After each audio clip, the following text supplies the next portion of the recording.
Hey, thanks so much, Jamie. We appreciate that.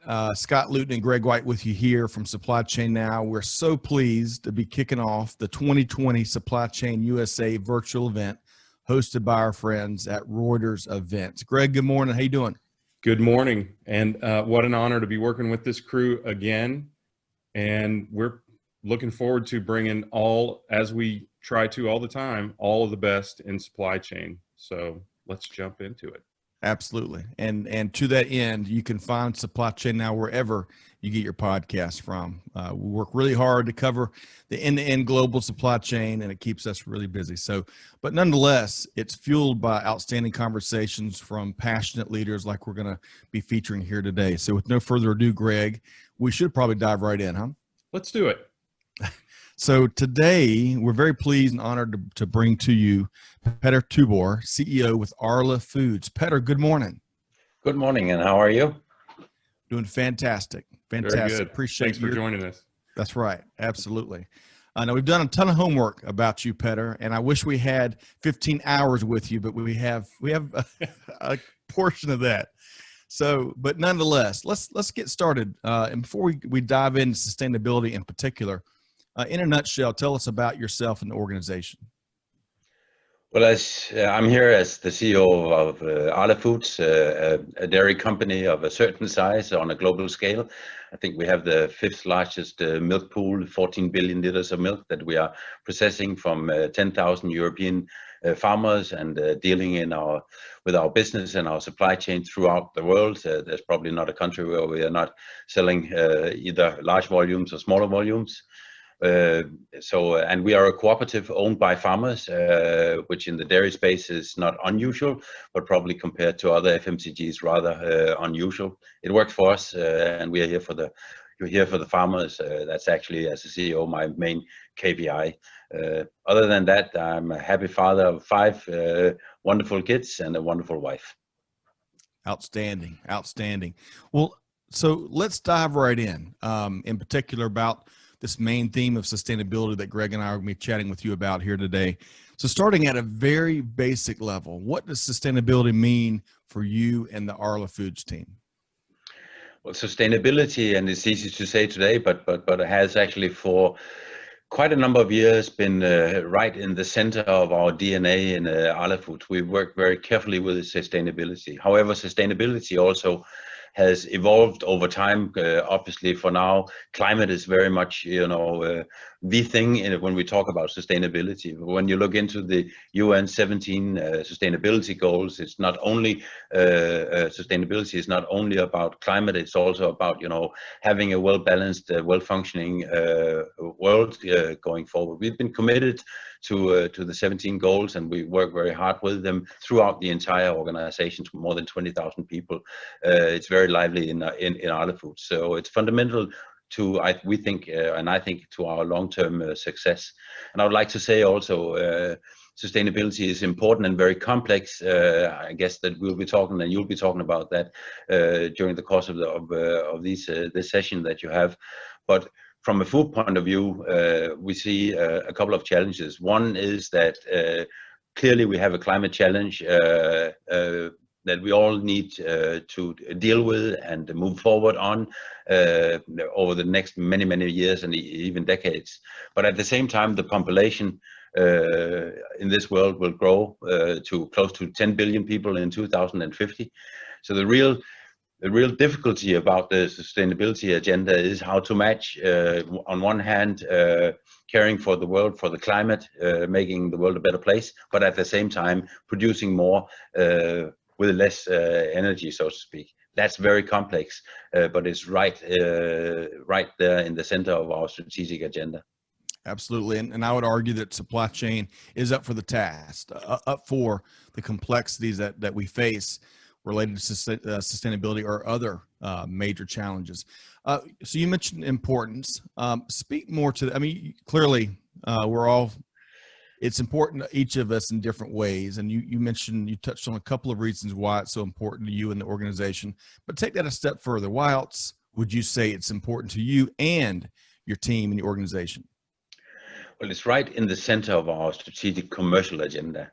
Has been for quite a long time. We've, as many other companies, we've tried to describe our identity, both who we are and who we strive to be. It's very well described in our company, and I guess there's not one employee who, or for that matter, farmer who owns the company, who doesn't know what our identity is all about. And it matches very well up against what we see in consumer trends. Consumers are getting more conscious, so are the retailers, and that consciousness is now focusing in on the whole climate impact of what we do as a corporation, and how we improve ourselves going forward. So our consumers, the kings and queens of our business, they simply expect us to improve on climate and on the broader sustainability agenda, and everybody in Arla Foods is working with that. So it's right there in the center of everything we do, and I actually don't think that we will survive going forward if we don't remain very focused on the sustainability agenda, including in our supply chain, which has probably the hugest potential to do good, is doing that, but also we shouldn't miss it there, because then we miss the entire commercial agenda. Well, survival, starting to start with survival, that's reason enough for me. But Greg, let's dive into focus, huh? Yeah. So Peter, you touched on it just there, and Scott earlier, and we hear it very often that supply chain has the potential to have one of the biggest influences on sustainability. So how much of your focus is on supply chain as you go through your DNA and create a sustainability initiative? Yeah, it's a very good question. To me, supply chain is actually the entire value chain of Arla Foods. So that's how we work with it, basically. Obviously, there's the classical supply chain, the production, the logistics part, which is huge, and that's also where we have the dominant part of our activities going on in terms of energy consumption, etc. But we actually see the supply chain from, so to speak, farm to fork, and we work very diligently with the sustainability agenda year on year, very focused throughout that entire supply chain. But obviously, where the most activity sits is in our production area, in our inbound logistics from farmers into the factories, and from the factories out through the logistical networks, all the way out to the consumers. That's probably the classical supply chain. But we evenly work with our farmers, because without bringing them on board, working with them on their sustainability agenda, and helping them, then we wouldn't be true to our cooperative spirit. So that's why we're actually looking at it from farm to fork, so to speak. Yeah, your production starts well before it's in a jug, right? I mean, it literally starts with the grasses and whatnot that you feed the animals.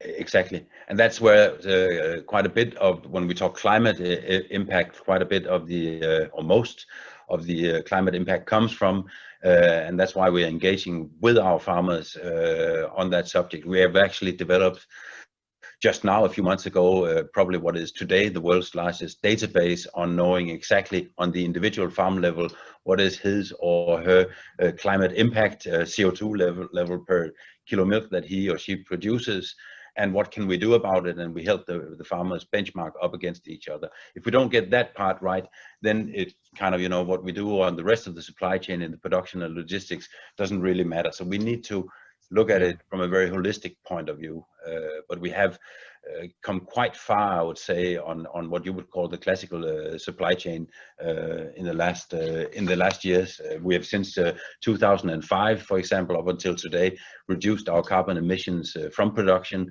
from packaging, transport logistics with more than 25%. Despite the fact that we have increased our activity with 40%, so more milk actually in our milk pool, and we are a bit proud about that. But it's only a start on a journey that will carry on for a couple of generations, I think. Well, so that's where the notion of a cooperative becomes really important, and really cooperative is not just for production, but for the societal and environmental impacts of your organization. So you touched on that a little bit. about how you are helping the farmers and your overall organization to reduce their carbon footprint. So can you talk a little bit about maybe one or two of those initiatives and how those have impacted your goals? Yeah, if we look at the farmer part, as I said, we've just finalized the creation of the database so that we now know on the individual farm level where he or she is. That's the starting point, because what you measure is what you also start to work with, of course. What we're putting in place now is a benchmarking tools for the farmers, so that the best farmers can teach, or the rest of the group. They actually have a lot of things that they can do to contribute. And we will probably over time help them develop. We're actually incentivizing our farmers through the milk price to participate in this program, and that of course also helps. But we have a huge journey going on. We are very much depending on research, feeding cows, ways of optimizing land use, etc. Biogas, we're considering using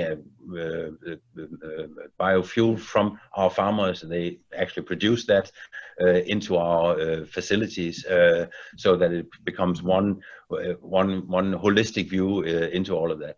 Then of course, when we look into the supply chain as such, it's all about taking our dairies further on into biogas, the biogas area. Today, 33% of our power into the supply chain, the classical supply chain, dairies come from renewable energy sources, and we just need to push that agenda even further in order to reach our goals for 2050, which is carbon neutral, and nobody knows how that is going to play out. But we have organized even our work in supply chain very diligently in 5 years cycles, what needs to get done. I just gave you the example on fossil, going away from fossil fuels into renewable energy, but there's much more to do. The whole, as we're in the food sector, the whole food waste agenda is very, very critical. You can't imagine how much food is actually wasted on a world basis, either on farm level or through the entire value chain. So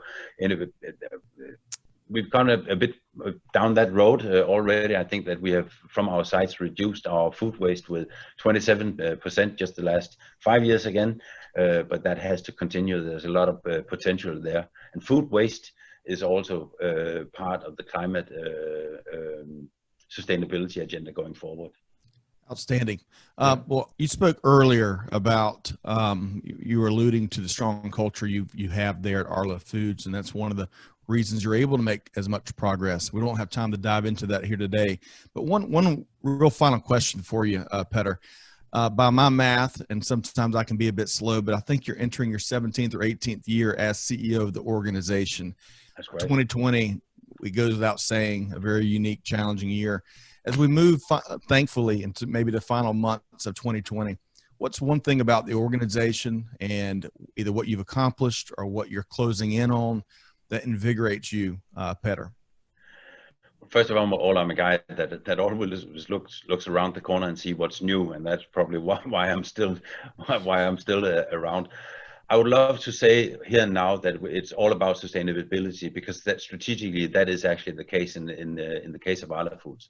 But given the COVID-19 situation right now, for me, keeping our people safe and healthy, all of our employees mostly have been working hard. They meet at work, logistic, production, on farm.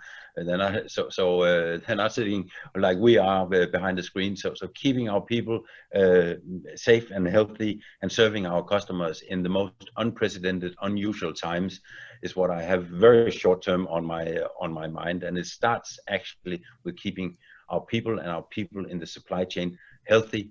I've just been through that in the first round of COVID, and they have, they are really the heroes of Arla Foods, I have to say. Agreed. So well said. We so much share your passion and and that sentiment right there. And that's certainly one of the big silver linings we believe as we get through this challenging year of 2020, that the greater emphasis and recognition of folks, especially on the front lines across supply chain, that make things happen. So thanks so much. We've been talking, Greg, with Peder Tuborgh, CEO with Arla Foods. Such a rewarding conversation, right? Yeah, I think anytime you have an organization like this that both uplifts the production means in terms of a cooperative, but also has a higher purpose in terms of sustainability, it's really encouraging, and it's great to see. We see these cooperatives most often in coffee and in dairy in the States, and it's great to see these kind of things accomplish both ends, right? Good. Well said. Well said. So, Peder, thanks so much for your time. To our audience members, attendees of 2020 Supply Chain USA Virtual, hope you have a wonderful event. So much great insights like you heard here today from Peder that are you're in store for. And hey, if you get a chance, check us out, Supply Chain Now, wherever you get your podcast from. And Peder, we look forward to hopefully bringing you back and exploring some of those topics that you mentioned a little bit with a little more time and 16 minutes next time. That's right. Thanks so much, Peder. Well, thank you for having me, and you just reach out.